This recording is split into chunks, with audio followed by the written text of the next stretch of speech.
મોરબી મહાનગરપાલિકા દ્વારા 1 week 1 road અભિયાન અંતર્ગત દબાણ હટાવવાની કાર્યવાહી કરવામાં આવી છે। લાટી લોડ વિસ્તારમાં લગભગ 20 જેટલા ગેરકાયદેસર દબાણો દૂર કરવામાં આવ્યા છે। મહાનગરપાલિકા બન્યા બાદ દર સપ્તાહે એક રોડ પર દબાણ હટાવવાની ઝુંબેશ ચલાવવામાં આવી રહી છે।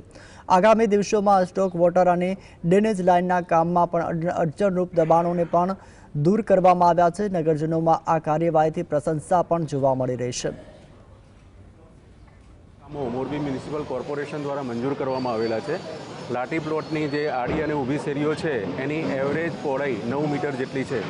આજે 4 નંબરની શેરીની અંદર જે સ્ટોમ વોટર લાઇનનું કામ કરવાનું હતું એની અંદર સ્થળ ઉપર ખાલી 5 મીટર જેટલી જ પહોળાઈ મળતી હતી। એટલે રસ્તાની અંદર જેટલા પણ આ મકાનો આવેલા છે એ લોકોને અગાઉ નોટિસ આપવામાં આવેલી હતી અને આજે આ ડિમોલિશનની કાર્યવાહી ચાલુ કરવામાં આવેલી છે, જેથી કરીને 9 મીટરનો રસ્તો પૂરેપૂરો મળી રહે અને ત્યાં કોર્પોરેશન દ્વારા સ્ટોમ વોટર અને ડ્રેનેજની જે લાઇન નાખવાની છે કામગીરી એ સારી રીતે